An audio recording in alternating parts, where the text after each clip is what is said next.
everyone. Welcome to Lizzie's Little Library and the Newbery Project. Today's book is the 1958 book called Rifles for Watie by Harold Keith.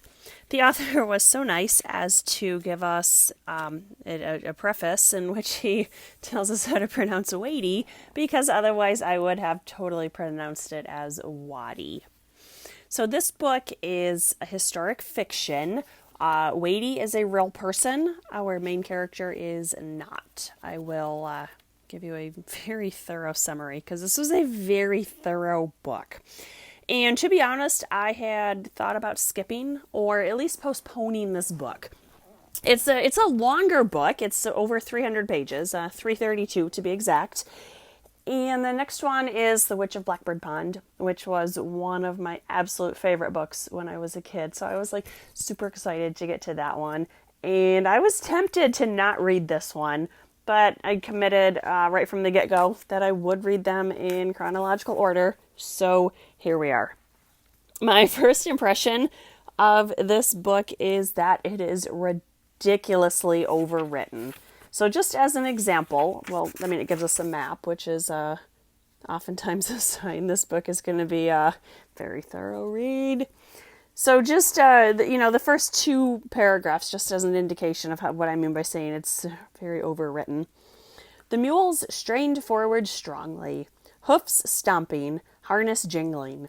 The iron blade of the plow sang joyously as it ripped up the moist black Kansas earth with the soft crunching sound, turning it over in a long, smooth, root-veined rectangles.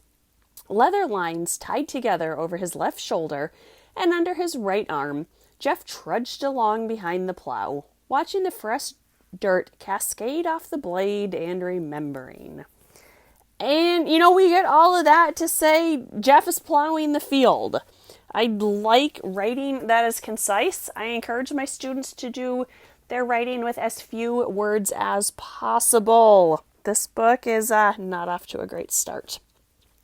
So the gist of the first chapter is that Jeff, our main character, is 16 years old and living on a Kansas farm at the eve of the American Civil War. He wants to be a soldier. And there are a few paragraphs that quote Lincoln's speech in Leavenworth, and I liked that. Any children's fiction that directly quotes Abraham Lincoln is a good book. The family gets attacked by border ruffians, or guerrillas, or bushwhackers, whatever term you want to use. Dad agrees to sign the release for Jeff to join the army. Along the walk to Fort Leavenworth, two of his friends decide to enlist as well. They're all accepted, and Jeff feels good about this. In Chapter 4, we learn his full name is Jefferson Davis Bussey. The commanding officer rightly tells him to change it.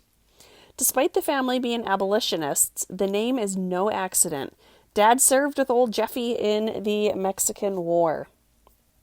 The boys who live nearby to the fort are granted furlough before they depart. His friend Dave deserts 2 days before, leaving a note for Jeff. Jeff decides he won't say anything, therefore giving Dave a 2-hour head start before roll call. The first battle is at Wilson's Creek. Jeff is very excited about it.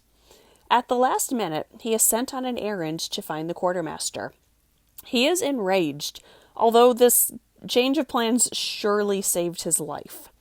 The soldiers lose the battle, and Jeff is assigned hospital duty, then grave digging. He sees a dog who won't leave her dead master's side. Eventually, he lures her away and adopts her, naming her Dixie. Later on, Jeff is reassigned to help local Cherokee back to their homes. He learns a little about Cherokee history and about Stand Watie, a leader that sided with the South. A small group of them kill a cow, and they are cooking up steaks when they are ambushed and Lieutenant Milholland is killed. Jeff is upset and starts to realize war is not an adventure. On page 112, he shares the real reason for this expedition. And I do have a lot of spots marked off. So this will be the first of many that I read.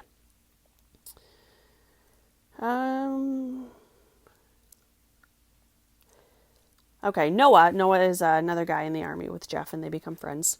Noah had told him their march had something to do with making a good impression on the Tahlequah people, so that the hundreds of Cherokee who had been compelled to join the rebel army might want to come back to the Union side. And then later on, it says, Jeff remembered what Joe Grayson had told him about the Cherokee mixed bloods who governed their nation. They had 2 legislative houses elected by the people and a school system that surpassed that of many of the states. Colonel Weir had given strict orders that anybody caught stealing or looted private property would forfeit a month's pay and have to work 30 days on fortifications. All right. So I found that really interesting that this story looks at the Civil War from the American Indian, from the Oklahoma perspective. So much of Civil War literature, especially that written for children, is focused on the Army of Northern Virginia. Honestly, I had never even considered the American Indian experience in the Civil War. I assumed they had stayed neutral. However, this little point doesn't make a lot of sense to me, because we've already determined that Watie, who is the local Cherokee leader, owned slaves. Why would he give up his own slaves and support the Union against the Confederacy? That part didn't really make sense to me. The soldiers just show up at a house and demand dinner. Not good manners. Jeff is smitten with the daughter Lucy, the most beautiful girl he has ever seen. They don't stay long, though, moving on to a battle in Arkansas. Jeff is nervous beforehand, then really angry when he realizes that the soldiers are being jerked around like dogs on leashes. He survives and the Union wins, but he hates the experience and never wants to fight again. And at this point, I'm about 40% done with the book, and we still haven't reached any of the events described on the back cover. Much like Thimble Summer, I think the publisher is giving away too much of the plot on the back cover. Finally, at page 220, Jeff is sent to spy and winds up joining Watie's men. He finds he likes the men, and he likes their camp. He befriends the cook, who sneaks him extra food and teaches him the ways of the Confederate Army. And eventually, Jeff realizes the cook is treating him as a surrogate son.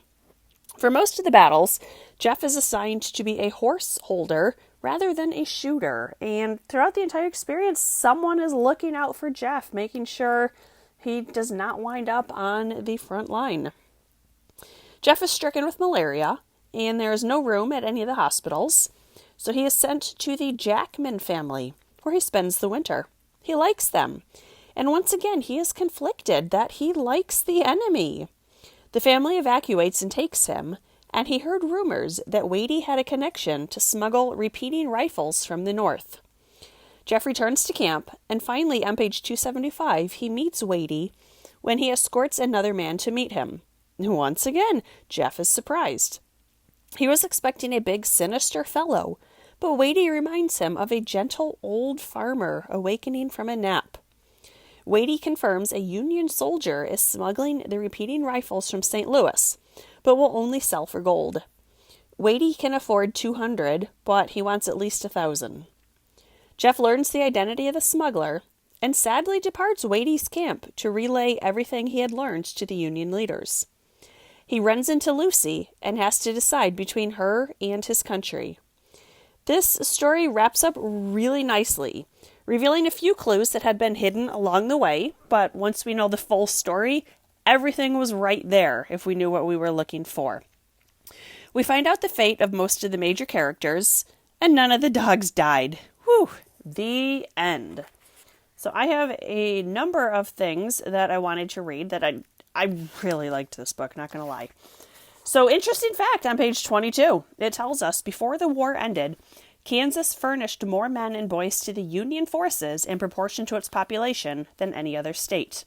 And all of them were volunteers. So, once again, it's always, you hear the story of the Army of Northern Virginia. This was new information to me, not going to lie. So here is a description of Stand Watie from page 92. Jeff had heard of Stand Watie, a warlike Cherokee of mixed blood who owned slaves and commanded a small, hard-riding rebel cavalry unit that had begun to raid, boldly and sharply, the comfortable homes, fields, and livestock of the Union Indian sympathizers who had not yet left the country. Cherokees, Choctaws, Chickasaws, Seminoles, and Creeks. Most of them were now fighting actively with the South. So that was interesting. It's a part of history that's so often overlooked. And I like that the author is giving us very clear motivations. And then later on, a man is dying, and he wants to see a Union soldier before he dies. So Jeff is recruited for that. And this is on page 55. He was turned facing Jeff. When his old eyes fell on Jeff's blue uniform, he raised his hands. In a deep voice, he murmured reverently and brokenly, "I bless God," and then fell back dead. Deeply moved, Jeff walked quietly outside. This was part of what they were fighting for. Freedom meant a great deal to many Southern people, too. And I like that the author's acknowledging that it wasn't 100% about preserving slavery. There were a lot of factors, a lot of considerations. On 172, this is a discussion between Lucy and Jeff. Lucy she supports the Confederacy. One of her brother and her dad are both Confederate soldiers. And she is saying, we can partition or sell our surplus land. We can sell our personal property. We can move out intruders whenever we wish, and the Confederate Army will help us. No agent can be assigned to us without our consent. Funds that the United States owes us and won't pay us will be paid in full by the Confederacy. We have been given our own judicial district, just like any Confederate state. We are allowed our own delegate to the Confederate Congress. All these things have been denied us by your United States government. She makes good arguments, and I like that the author is including all of this text, this factual evidence, without making it sound preachy or like a pamphlet. And then Jeff, he's listening, trying to impress her, and he has quite the eye-opener. He says, what a stupid war it was. To him, the issues seemed all mixed up. Each state in the Union seemed to have a different reason for fighting. In Kansas, it was the Free State Party versus the pro-slavery people. In Missouri, the Union faction lived in the southern part of the state, was fighting the rebels living to the north. In the Cherokee Indian Nation, it was the Stand Watie Cherokees fighting the John Ross Cherokees over the old removal bitterness, and slavery seemed very little involved. Right, so, nice inclusive history. And then the last thing I want to read is from 280. The Watie men weren't fighting a war over slavery. Both the Union and rebel Cherokees owned slaves. Nor were they fighting to break up the Union. Neither Cherokee faction belonged to the United States. Consequently, they had little interest in dividing it or keeping it intact. Among the Cherokees, the Civil War was mostly a political fight. The Watie bunch was fighting to keep the rival Ross party from planting its foot on their necks. And, this book, I wasn't expecting to like it. Because it gave, I wanted to get to The Witch of Blackbird Pond. And this felt like kind of the last old book before they become fully modern. I find the more modern books are a lot easier to read than those that came out in the 20s and 30s. But this book was really good. It gave a new perspective on the Civil War.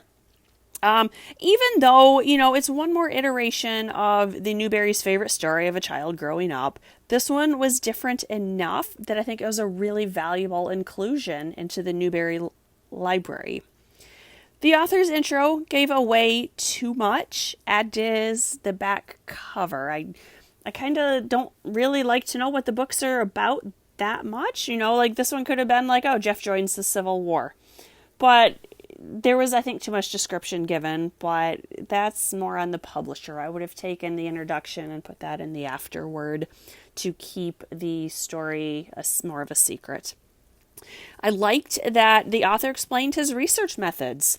He also explained which parts were true, which parts were inspired by true events, and which parts were completely fabricated. There were a few descriptions of battle that might bother younger readers or more sensitive readers, so do keep that in mind. The beginning especially seemed super overwritten, but as it went on, either it got better or I got used to it because it really stopped bothering me, and I thought it was a very good, very fast read once I got past the first couple paragraphs. I thought it was very well written in that the reader could understand Jeff's conflict, and the reader could understand his sympathy to both the Union and the Confederate causes. I think that's really good writing. Throughout the book, the main theme was Jeff treating people well and good things happening to him as a result. He grows up against the backdrop of the Civil War, not an aspect of the Civil War that is really emphasized in really any history studies, but I thought it was excellent. I'm super glad I read this book, and I do recommend it for all fans of history. This was Rifles for Watie. Thanks for watching. See you guys next time. Bye.